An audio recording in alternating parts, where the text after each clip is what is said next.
Conversaciones de Ciudad. Cordial saludo a toda nuestra audiencia de Pro Bogotá. Hoy en Conversaciones de Ciudad tendremos la oportunidad de abordar tal vez, si no es la primera, la segunda y vuelve a ser la primera problemática que más preocupa a los habitantes de Bogotá y la región, que es todo el componente de movilidad y transporte. Los tiempos que gastamos en la movilidad en esta región, la demora en las obras de infraestructura, el alto índice de accidentalidad que advertimos los bogotanos y los habitantes de la región, ha aumentado en particular en los últimos 2 años asociado al transporte en motocicleta. Además, las dificultades asociadas al licenciamiento ambiental y social de las principales obras de infraestructura. Y por el otro lado, el hueco en las finanzas de la ciudad que representa el cierre financiero del sistema de transporte público masivo. Así que vamos a tratar de dar una conversación por todas estas aristas con Germán Lleras. Germán es un experto en movilidad y transporte que tiene más de 25 años trabajando en Colombia y a nivel de América Latina. Hoy es el director de STIR para Latinoamérica. Realizó una maestría en MIT, es actualmente profesor de la Universidad de los Andes, asesor del Gobierno Nacional y gobiernos municipales y departamentales en temas de movilidad y transporte. Hizo parte del equipo que lideró la primera fase de diseño, conceptualización y puesta en funcionamiento de Transmilenio para la ciudad de Bogotá. Además, ha trabajado en transporte público, componentes de carreteras, ferrocarriles, logística, que es un gran desafío para esta región en particular, y en el componente de diseño y estructuración de proyectos también para el sector privado. Bienvenido, Germán, qué bueno tenerlo aquí. Muchas gracias por la invitación y un saludo a toda la audiencia. Germán, hay una encuesta reciente del año 2023 de movilidad de Bogotá y 20 municipios de entorno. Y aquí actualizamos un poco las cifras que ya hemos visto en el 2019 y hablamos de cerca de 16 millones de viajes, un poco más, casi llegando a los 17. De esos 17 millones de viajes, 13.600 se hacen al interior de Bogotá y 2.200.000 entre los municipios de la región. Entonces uno ahí empieza a entender por qué el peso de las inversiones y la toma de decisiones se hacen en un porcentaje principal por parte de Bogotá al interior de la ciudad, y es esa proporción enorme de viajes que se hacen al interior. Pero hemos dejado y abandonado esa conversación regional mucho tiempo, y es una conversación que nos está pesando en competitividad, en logística y en particular, y con mucho énfasis lo vemos nosotros, para ese componente grande del ingreso de alimentos a la ciudad de Bogotá, de logística de carga, pero de alimentos sobre todo, que están asociados al alto costo de la canasta familiar hoy. 50% de los viajes son de transporte público, lo que es una señal relativamente positiva, 16% en carro particular, que uno quisiera que migrara algo más al transporte público si seguramente las soluciones de transporte público fueran más eficientes, 14% en moto, y yo ahí quiero que le dediquemos un tiempo al tema de seguridad vial y la relación con ese porcentaje tan alto de transporte en moto, 7% en bicicleta y el resto en caminata o de peatón. Germán, con este diagnóstico, ¿cuál es el principal desafío de la región en materia de movilidad? Yo creo que esos números hay que verlos con varias ópticas. Esos números hay que leerlos desde varias perspectivas. La primera de todas que yo siempre enfatizo es que casi todos tienen un componente de peatón. Los peatones son el principal actor. Incluso si hace un viaje en transporte público, hace un viaje en carro, probablemente parte de su viaje lo hizo a pie. Entonces hay que comenzar desde la persona que se está moviendo, que somos cada uno de nosotros. Entonces el comportamiento del peatón es el primero que uno tiene que observar. Si el peatón comienza a tener un mejor ambiente en el cual se moviliza, todos los demás modos deberían ser más seguros y más adecuados para la movilización. Esa es una de las ópticas. La otra de las ópticas es que esto es una encuesta que reporta los viajes hechos desde los hogares. No solamente el que origina o termina el viaje en el hogar, sino el que yo hago a lo largo del día en mi movimiento. Sin embargo, en esos datos no necesariamente están, por ejemplo, todos los viajes que hacen los domiciliarios en motocicleta o los viajes que hace el conductor de un taxi o el conductor de Transmilenio, porque esas personas están trabajando, haciendo su movilidad, pero no necesariamente es el viaje cotidiano de cada uno de nosotros en su labor cotidiana. En esa medida, cuando uno mira estos números, puede que haya cierto subreporte, por ejemplo, cuando uno compara con el tráfico de motocicletas, porque uno dice solo el 16%, es decir, o el 14%, pareciera poco, pero en realidad es porque son pocos los que se hacen para ir de mi casa al trabajo en la moto, pero si luego yo me dedico todo el día en la moto a hacer domicilios o a hacer otro tipo de actividades, esos viajes no están del todo reportados ahí. Entonces hay que verlo desde una perspectiva de cómo se mueve la ciudad, pero no necesariamente el tráfico, lo que uno ve en la calle. Es un dato que Bogotá lleva haciéndolo con cierto nivel de similaridad que permite comparaciones con una buena, digamos, visión desde el 2011. Los viajes habían crecido, sin embargo, tenemos de entre la última encuesta que fue de 2019 y esta, tenemos el periodo de pandemia, con cuarentena, con modificaciones en comportamientos de viaje, con tema que tiene que ver con teletrabajo, con algunas situaciones frente a personas que dejaron de utilizar el transporte público.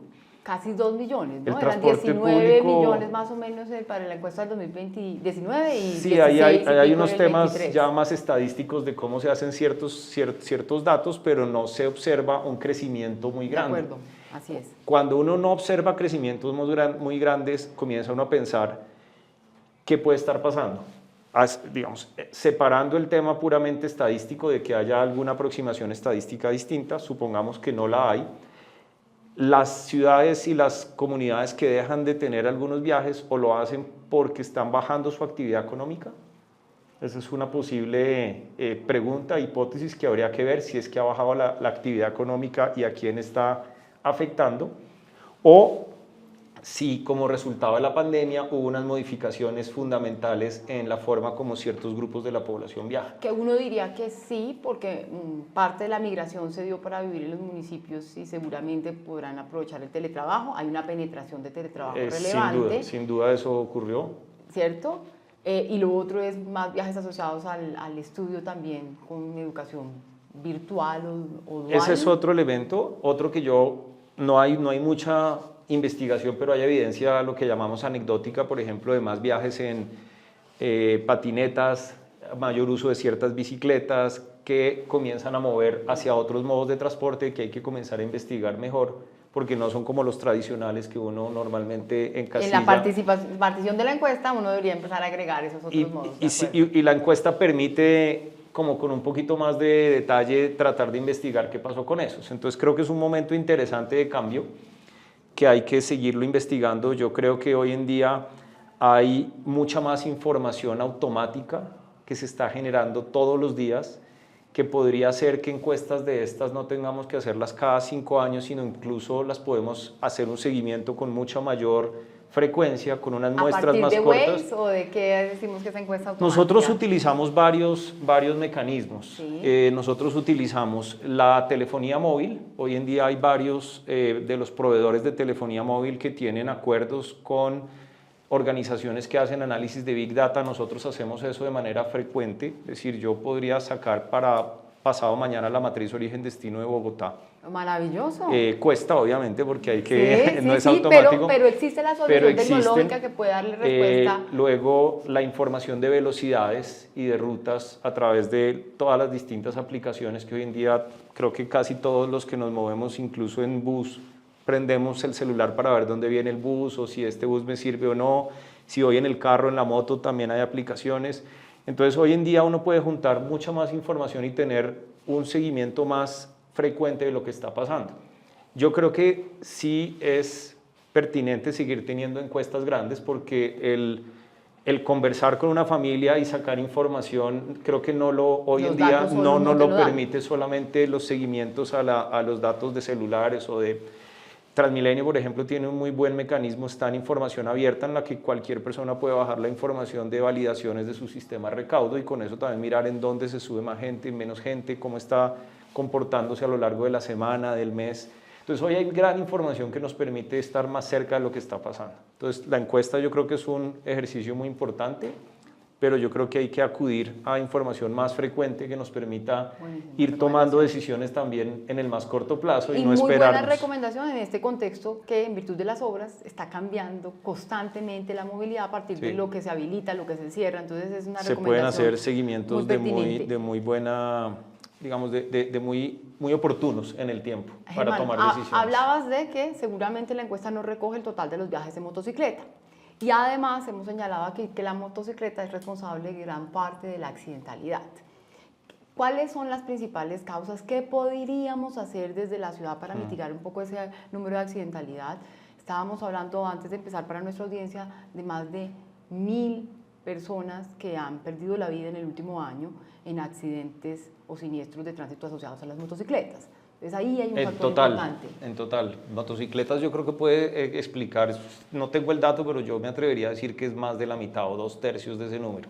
Ese número es reportado por la Agencia Nacional de Seguridad Vial, hay observatorios bastante buenos que se han desarrollado a nivel de Bogotá, pero ya yo no miro solo Bogotá, sino los municipios vecinos, entonces uno, si mira solo Bogotá le da un número, pero si suma Soacha, Chía, Cota, Funza, Madrid, Mosquera y La Calera, casi que todos esos le suben a uno los datos y llega uno a los números de ese orden. Podemos estar en el orden de 1000 fatalidades en el año 2023, que si yo las comparo con el número de Colombia puede ser más del 10% de las fatalidades en reportadas. Dramático. Es un número que desde una perspectiva de salud pública, ya ni siquiera de movilidad, uno dice ¿por qué hay tantas personas que fallecen? Y cuando uno entra en un poquito más de detalle o escarba en esos datos, encuentra que hay una alta preponderancia de personas que van en motocicleta y en grupos poblacionales normalmente uno encuentra hombres jóvenes por ahí entre 20 y 25 años que si escarba uno un poco más, y yo lo he hecho en algunos proyectos, o quedan muy mal heridos con discapacidades o lamentablemente fallecen dejando familias con personas a cargo, hijos pequeños, entonces son tragedias muy importantes que creo que la movilidad tiene que poner su responsabilidad. Creo que hay aspectos de educación muy fuertes, creo que hay aspectos de cómo las personas se toman con una mayor seriedad la movilidad y las decisiones que toman en la vía, no es solamente de educación, sino también de la percepción de cómo funcionan. Las motocicletas, hay un gran número de motocicletas que carecen de los seguros adecuados, que carecen de la pericia. En ese sentido también hay grupos de motociclistas que promueven una mejor conducción, un mejor comportamiento en la vía, entonces yo creo que ahí uno no puede generalizar que todos los motociclistas sean un factor de riesgo, pero sí los números muestran eso de una manera muy evidente. Y como cada vez es más una alternativa a la movilidad particular, ya no en vehículos sino en motos, seguramente también hay un número mayor es muy barato. Conductores de motos. Es muy barato, además, porque es muy barato. Es muy barato sí. comprar y utilizar la moto. De hecho, si uno hace cálculos, para algunas personas puede ser más barato comprar y utilizar la moto que utilizar el transporte público. Y en esa medida comienza uno a preguntarse si los esquemas de incentivos, subsidios, impuestos están correctamente alineados y diseñados para objetivos de largo plazo como cuidar la vida de las personas que se mueven o reducir las emisiones o otros objetivos de mayor importancia. Has planteado un aspecto en el que nosotros desde el año 2020, cuando hicimos la evaluación para las alternativas durante el COVID, lo que proponíamos desde Pro Bogotá, y estamos convencidos de ello, habrá que ver su momento político, su viabilidad política, es que ojalá el subsidio de transporte que se entrega desde el sector privado, los trabajadores que tienen derecho a él, se entregara al sistema de transporte público masivo. Y uno incentivar es ayudar al cierre financiero y incentivar es que se use más ese medio que es más seguro, claramente. Yo estoy de acuerdo con eso. En principio creo que es un direccionamiento mucho más efectivo a largo plazo para la sociedad. Así es. Partición modal. Entonces vemos este análisis sabiendo que le ponemos doble asterisco a la encuesta, un poco lo que nos presentaste al principio. Y yo quiero retomar dos de los énfasis que hiciste. El primero, de los viajes a pie. Y Bogotá tiene un déficit, entonces el año pasado terminamos para el gobierno británico un análisis de un índice de ciclabilidad y caminabilidad, que lo que buscaba era analizar las calles cercanas al entorno de las estaciones de Transmilenio y cómo era su adaptación urbanística para el ciudadano.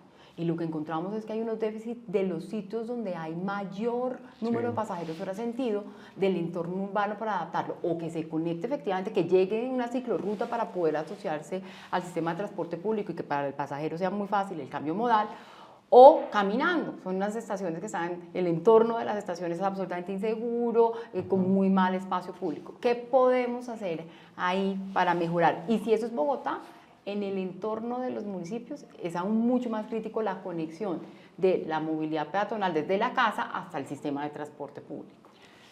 Sí, el tema peatonal parece fácil, pero yo lo considero uno de los más difíciles de intervenir.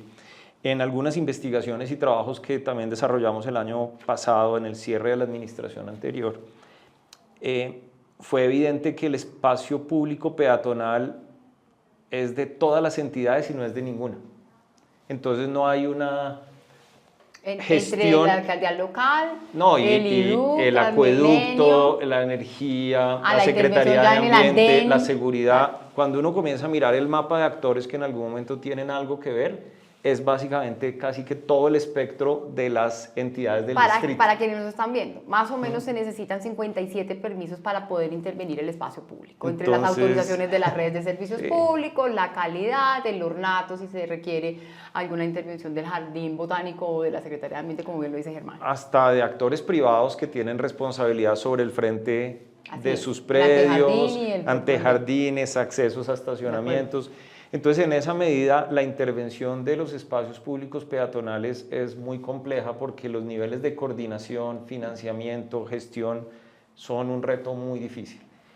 Haya habido intentos de crear gerencias para coordinación, cuando se hacen grandes obras, entonces se aprovecha para, y por eso si recordamos cuando se han hecho las troncales de Transmilenio, por ejemplo, hubo unas intervenciones grandes, pero también recordamos como ciudadanos obras que uno dice, pero ¿cómo así que llevan año y medio terminando un andén en 2 cuadras? Entonces cuando uno comienza a entender que tienen que coordinar con todas esas entidades, con el acueducto, con la energía, con el gas, pues se explota una pequeña maraña de relaciones y dificultades. Y no es solo la coordinación, sino la planeación previa. Entonces, parte del tema que con los años se ha venido identificando es que uno debería poder en Bogotá, y hoy la tecnología nos ayuda, o a partir del gemelo digital o de BIM, de hacer una planeación integral de las obras de infraestructura, porque seguimos planeando por separado. Entonces, el señor de energía planea su alumbrado público por aparte, el señor de las redes de acueducto por aparte, el de la vía por aparte, y por eso vemos 3 veces romper el mismo andén. Ese es un factor. El otro también, y es que yo creo que esa dificultad de hacer, llamemos la intervención integral, ha hecho que desde una perspectiva más de tratar de resolver algunos aspectos en el corto plazo, se acuda a soluciones que creo que son válidas como el urbanismo táctico o de intervención inmediata. Lo que sí creo es que uno no debería confundir que el urbanismo táctico reemplaza la intervención integral. De acuerdo, el urbanismo táctico es para preparar, para activar comunidad. O atender una problemática, por ejemplo, de accidentalidad, que hacerlo de una manera más estructural nos va a llevar 3 años, sabiendo que si organizo unos espacios con pintura, con materia, mitigo, entonces ahí uno considera que es, y yo creo que es útil, pero nos queda faltando la intervención integral. De acuerdo, Germán, que hay veces, por dar respuesta rápida a los ciudadanos, nos olvidamos de las soluciones estructurales, y entonces sí creemos, como lo has planteado, que merece la pena hacer una revisión de esos mecanismos de planeación y de financiación de las obras de infraestructura de la ciudad, que estamos seguros hará mucho más eficiente la respuesta del Estado hacia los ciudadanos y mucho menos costosa, ¿no? Y en multimodalidad, aparte de la escala del peatón, de lo otro que quería que habláramos es de los famosos regiotrams. Entonces, los regiotrams son 2 contratos que nos han advertido mucho, 2 proyectos, uno ya contratado, el otro en estructuración, que hay uno ya en ejecución, pero que, a diferencia del avance de la primera línea del metro, del regiotram es poco el avance físico, por lo menos que hemos visto. ¿En qué estado está? ¿Cuál es su perspectiva? ¿Y en qué estado se encuentra el regiotram del norte? Que oímos de manera permanente que hay ideas del gobierno nacional de reconvertir el corredor a uno que además incluya transporte de carga. El regiotram de Occidente ya está contratado, como tú acabas de decir, está en ejecución. Tuvo unos obstáculos en términos de licenciamientos ambientales, que es un tema que lo hemos conversado en otras ocasiones, que hoy en día se vuelve una barrera determinante, y creo que ahí, poniendo un paréntesis a tu respuesta, debería haber un mecanismo de gerencia de varias entidades que trate eso con una visión distinta, y no como yo mando el documento a ver si me aprueban el plan de manejo, la licencia. Y con 2 conocimientos que son distantes, y a ver si uno con una tercera mirada que pudiera integrarlos, y no necesariamente la estrictamente ambiental o solita la de infraestructura. Entonces ese proyecto, digamos, tuvo esa barrera y está como resolviéndola. Ese proyecto yo creo que desde su concepción tiene lógica, es un corredor que está creciendo, si uno piensa y lo que puede pasar en Madrid, Mosquera, Funza, Facatativá, pues es un corredor que va a crecer. Y después de Soacha, la mayor intensidad y número de viajes con Bogotá. En transporte público sí, en transporte público sí, en vehículo privado la zona norte comienza a ser un poco más importante, pero la preponderancia de ese corredor yo creo que hay que verla en el sentido de que en el futuro tiene que ser un corredor que se base en el desarrollo de ese ferrocarril. De acuerdo. No se puede pensar ese ferrocarril de una manera aislada a cómo crece los municipios y cómo se conecta con las rutas de buses municipales, cómo se conecta con ciclorrutas de la zona, y en ese sentido se va creando la intermodalidad, y una vez entra a Bogotá ocurre lo mismo. Ese proyecto yo creo que debe seguirse revisando en términos de cómo cada estación está integrada con el entorno, cómo cada estación se integra con las rutas de los buses, cómo cada estación se integra con el metro, donde llegue a pasar. ¿Con el aeropuerto? Con el aeropuerto. Es decir, yo creo que hasta ahora el ejercicio quizás ha sido muy de desarrollar el proyecto, pero no necesariamente de cómo integro el proyecto con el resto del corredor y todo el espacio urbano en donde se va a dar. Y en el del norte, pues está aún en estructuración. Sí hay, en este momento también el gobierno nacional está desarrollando estudios de cómo conectar el ferrocarril que hoy en día existe entre Bogotá y Belencito con el Valle del Río Magdalena, que ahí ya hay un ferrocarril funcionando, digamos, desde La Dorada hacia Chiriguaná y de Chiriguaná hacia Santa Marta. Y parte de esa pregunta de cómo conectarse o por dónde conectarse implica también qué acciones hay que hacer sobre esos corredores. Yo también creo que ese corredor tiene que tener una opción de transporte público, de ferrocarril y de autobuses. Creo que uno no reemplaza al otro. Creo que si como uno el mira, de la 13, que tiene los dos, que tiene BRT y va a tener y si uno mira muchas de las grandes ciudades, incluso América Latina, no necesariamente de afuera, pero uno mira Buenos Aires, San Paulo, Ciudad de México, tienen tren, tranvía, metro, bus, más buses. Entonces, esta discusión de metro, bus o metro por arriba, metro por abajo, yo normalmente digo, eso no es lo importante. Es importante para otros temas, pero esa es la concepción de tener un sistema funcionando con todas esas ofertas para las personas, y en el norte hay que tomar la oportunidad de estructurarlo de una vez como parte de ese sistema económico y urbano de todo el desarrollo de la región Sabana Centro. Y terminando la conversación de los regiotrames, yo quisiera que habláramos un poco de financiación, Germán. Entonces, parte de los desafíos que va a tener la integración de este gran sistema regional y que va a ser uno de los retos de la Agencia Regional de Movilidad que tú has venido orientando a la Secretaría de Movilidad en su etapa preliminar, en esas tareas que le impuso tanto la reforma constitucional como la posterior ley que desarrolló la región metropolitana, de concebirla, de empezarla a estructurar, pues es cómo va a ser todo el componente de cierre financiero tarifario de este sistema regional. Entonces ya vemos que Bogotá tiene un gran peso, tiene un sistema relativamente organizado con un fondo de estabilización tarifaria, con unos déficits altísimos que claramente no es deseable que sean replicables en la región. Sí. Y tenemos dos regiotrames que todavía no tenemos muy clara cuál es su política tarifaria. Si tú tienes más información, pues sería muy bueno que la pudiéramos compartir con nuestros televidentes. Y por último, pues el metro.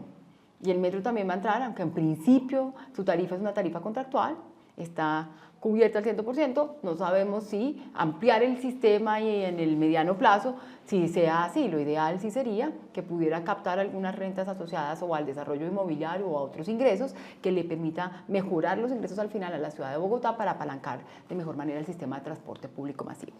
En modelos de financiación de transporte público hay mucho por hacer, pero hablando con el gobernador García y ahora con Rey, ambos nos han expresado que todavía Cundinamarca no tiene planteado un fondo de estabilización tarifaria y que en principio la tarifa técnica y la comercial serían iguales. Y eso implica un elevado costo de ese sistema de movilidad que pueda afectar la decisión del usuario de si escoge ese modo de transporte o no. Entonces, financiación, todos estos desafíos, ¿cómo los estás viendo y qué perspectivas ves? Yo creo que ahí hay que primero, separar lo que es financiación de lo que es el fondeo o el repago. Yo creo que no hay problemas de financiación. Yo creo que fondos para hacer la obra, para construirla, para comprar los buses, para comprar los trenes, existen. De acuerdo. Yo creo que la pregunta difícil es cómo yo repago esos fondos y cómo hago que las tarifas a largo plazo para las personas puedan ofrecer una tarifa que sea atractiva y accesible y que no se vuelva una barrera más. No solo en cuánto me cuesta, sino en cómo lo pago. Porque algunos sistemas también terminan teniendo 3 sistemas de recaudo distintos y yo tengo que andar con 3 tarjetas. Hoy en día la tendencia es que termine siendo un solo medio de pago. En muchos sitios ya está en el celular. El celular es el medio de pago. Londres, o Madrid, la tarjeta de débito así. crédito, esa misma Del le sirve banco. a uno, entonces uno no tiene que tener 3 o 4 tarjetas, sino se unifican. Incluso tarjeta blanca la llaman, tú me corriges, es que cualquiera, incluso las nuevas soluciones de banco, que no es un banco tradicional, también sino las fintech también se integran a ese sistema de pago. Códigos QR, A todos través de estos códigos temas, QR, es decir, hay así todos es. mecanismos nuevos que hay que llevarlos al mundo del transporte público, porque yo creo que todavía muchas están pensadas en la aproximación tradicional de la tarjeta, que fue un salto grande. Cuando yo estuve en Transmilenio en el 99 fue como la primera vez que metimos una tarjeta electrónica, pero hoy hay que mirar una gran cantidad de alternativas de pago que deberían hacer además que el cargo por el sistema de recaudo bajara, haciendo más barato también la tarifa. Ahora, el lado de cómo se paga, yo creo que una de las tareas grandes que tiene la Agencia Regional de Movilidad y todo este nuevo ecosistema más ampliado, tiene que ser una discusión grande con el gobierno nacional de si el país va a tomar la decisión de generar subsidios para la operación. Hoy en día no existen. Hoy en día desde el Ministerio de Transporte y el Ministerio de Hacienda hay un esfuerzo grande de cofinanciación, pero centrado en infraestructura, y hubo una serie de modificaciones para poder incluir material rodante recientemente. En el plan de desarrollo, que todavía no tiene desarrollo legal. Faltan resoluciones y faltan desarrollos reglamentarios, pero se ha mantenido esa posición del gobierno nacional, que Colombia es un ejemplo en eso. Colombia es un ejemplo en América Latina de tener una política desde hace más de 25 años, desde la ley del metro de Medellín, del cofinanciamiento del gobierno nacional, pero solo para el componente CAPEX y no de para el CAPEX. OPEX. Entonces hay una discusión de ese OPEX y ha sido como un tabú. ¿Qué tan deseable es financiar el OPEX? O sea, yo qué preocupación le veo a eso, que quien diseña es la entidad territorial.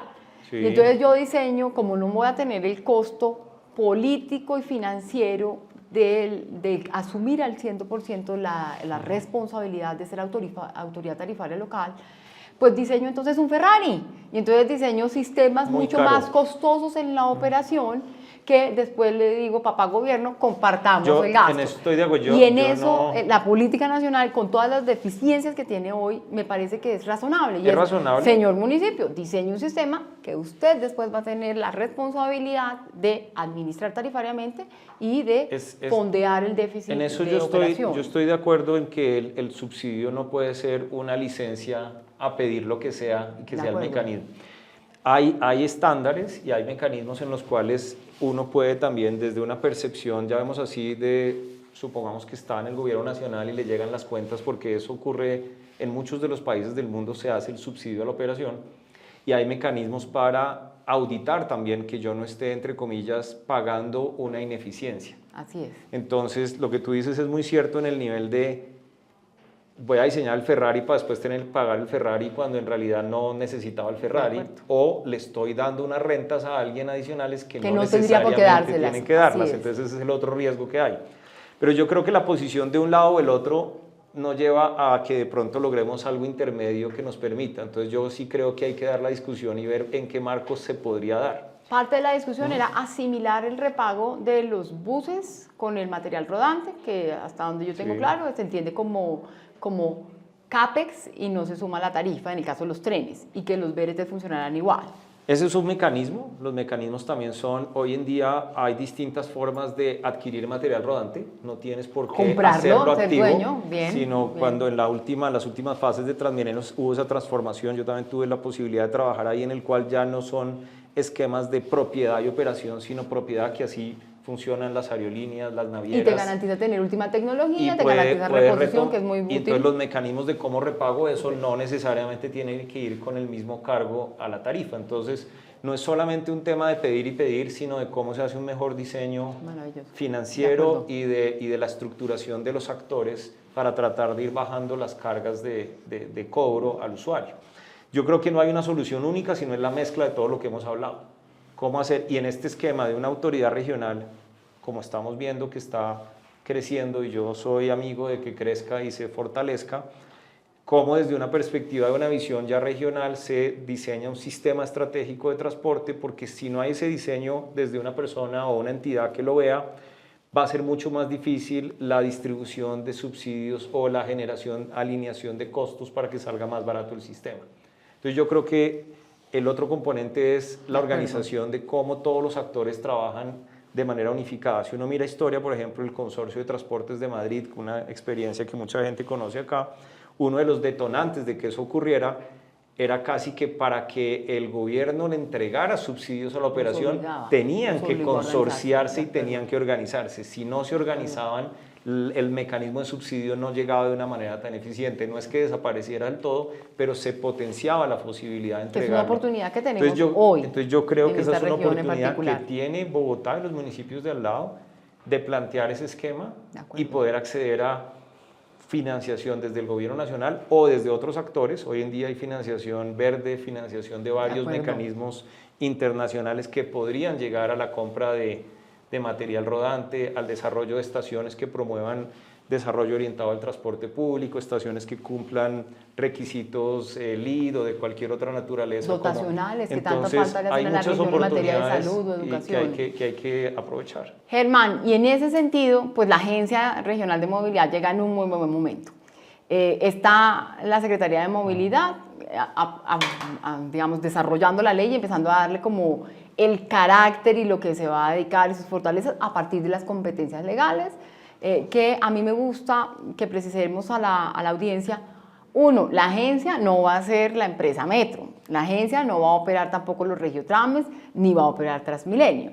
Entonces, cuando uno dice esto, la gente se queda, bueno, pero entonces, ¿qué va a hacer la agencia? ¿Cuál es su función? Y mucho es, tal vez, este planificador que decías ahora, que contribuye a tener una mirada regional y también a ser autoridad de transporte, entiendo yo, en los municipios que se vinculen. ¿Eso qué quiere decir? En este sentido y con relación a la agencia, creo que hay que ser muy cuidadoso en las palabras que se usan, porque es muy fácil entenderlo de una manera que afecta a ciertos intereses.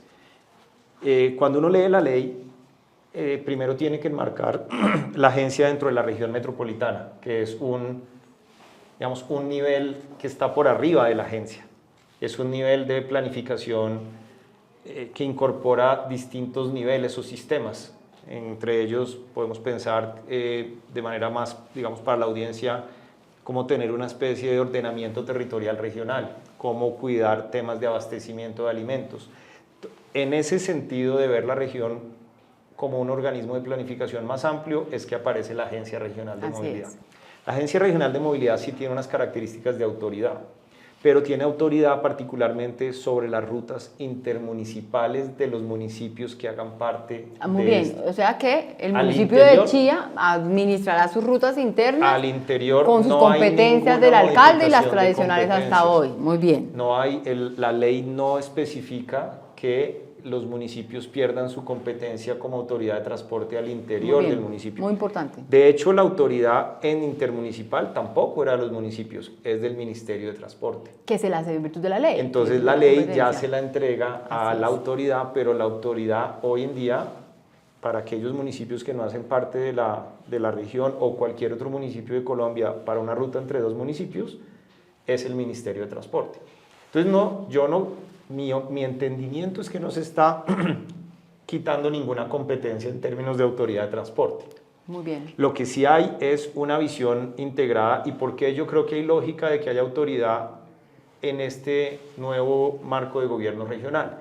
Porque si queremos ir hacia un sistema integrado que pueda canalizar mejor los subsidios, como lo acabamos de hablar, o que pueda desarrollar proyectos como los Regiotrams integrados, pues la visión de alguien que esté un poco por encima de los municipios, sin ignorar a los municipios, sino trabajando conjunto con los municipios, creo que es la forma en la cual ese sistema va a funcionar mejor. Sí, Germán, es neurona. O sea, es ayudar a pensar, a concebir esa mirada que solitos los municipios no están haciendo hoy de mirada comprensiva. Y los municipios tienen unas necesidades muy grandes a nivel de su propio municipio, Aquí tenemos municipios muy ricos, pero también municipios muy pobres, es decir, su capacidad de invertir también es muy dispar. Así es.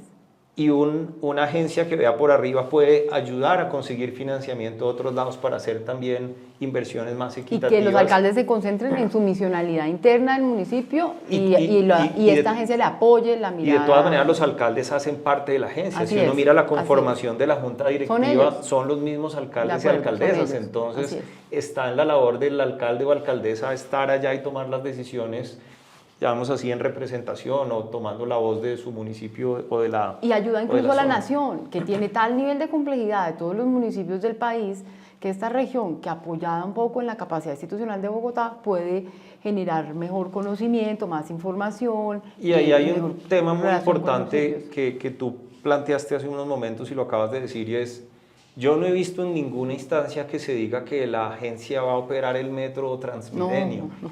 De hecho, lo que he visto es que la agencia reconoce que en Bogotá, en la gobernación de Cundinamarca e incluso en algunos municipios hay unos conocimientos y unas capacidades técnicas y de gestión que la agencia no tiene por qué reemplazar, sino más bien apalancarse en ellas. Yo, en las discusiones en que yo he estado, nadie ha dicho que la agencia se va a encargar de la operación. De entrada, siempre se ha reconocido eso. En la ley por allá sí hay una palabra que dice operación, pero yo creo que en ese sentido la ley puede estar más bien previendo situaciones Futuras. como las que pueden ocurrir que, por decir algo, hay un operador privado, como nos ocurrió hace unos años aquí en Transmilenio, que tenía unas dificultades financieras y que no pudo operar sus buses. Egobús y Ecobús. Y en esa medida algunos por sus propias situaciones tienen que dejar de operar, pero los activos están. Y debería haber un mecanismo para que el Estado, a través de esos activos que Garantice existen ahí, la prestación de pueda un servicio prestar el público servicio. esencial, de Entonces, acuerdo. si en la ley le permiten ser operador, es distinto a que la vocación sea ser operador. Germán, ¿cuándo va a estar la región? ¿Cuándo Con la región ya está. La agencia. La región ya está y la agencia creada está. El detonante es que haya más municipios que se adhieran a estos mecanismos. Soacha no es suficiente tarea. Soacha es suficiente tarea. Y en materia de movilidad. Soacha ya se unió. Soacha tiene además unas características particularmente interesantes para todos los demás municipios y tienen la historia de cómo a través de convenios han intentado hacerlo, demostrando que el costo administrativo, político y de gestión de los convenios es altísimo. La agencia ayuda a reducir eso. Así es. Entonces Soacha sí es un tema muy grande, pero ya está ahí, entonces ahí es como el experimento. ¿Cómo motivamos a los demás a entrar? Y yo creo que la agencia ya está creada, pero falta que tanto la región como la agencia aumenten su presencia en la medida que más municipios decidan, y es una decisión voluntaria, nadie los está obligando también, es un mecanismo de propuesta a través del consejo. Y de incentivos. Y los concejales tendrán que tomar la decisión en conjunto con las personas que estén en la alcaldía para expresar su manifestación, y sé que el equipo que está en la región pues viene trabajando en eso de manera pues consistente muy y dedicada. incansable. Sí, así es. Creo que han hecho un trabajo muy Riguroso y técnico, muy bien, y sí, dedicado, así es. con gran compromiso para lograr que la agencia funcione. Germán, pues muchas gracias. El tema de movilidad nos podría consumir varios capítulos y, como pueden ustedes ver, tiene una gran dimensión de aristas y nos encontramos en un momento muy particular. Avance de la primera línea del metro, Regiotram contratado en ejecución, el otro terminando su estructuración, Agencia Regional de Movilidad, unas grandes obras de infraestructura, las conexiones de Bogotá con los municipios, la autopista norte, la 13, la ALO en el componente del sur y del centro, la 63 que esperamos se resuelva prontamente cuál va a ser la decisión y conectarla, y lo propio con la calle 13. Así que esperamos tener la oportunidad de seguir conversando con Germán Lleras y profundizar aún más estos datos y esta información tan relevante para la conectividad de Bogotá con la región, y, como pudimos verlo con él, también seguridad vial en el componente particular de movilidad de motocicletas, y los viajes peatonales, que son tan importantes y que nos recordaba Germán, que pueden ser el número de viajes más relevantes en esta región. Germán, muchas gracias por acompañarnos y esperamos seguir conversando contigo en futuras oportunidades. No, con mucho gusto y gracias por la invitación.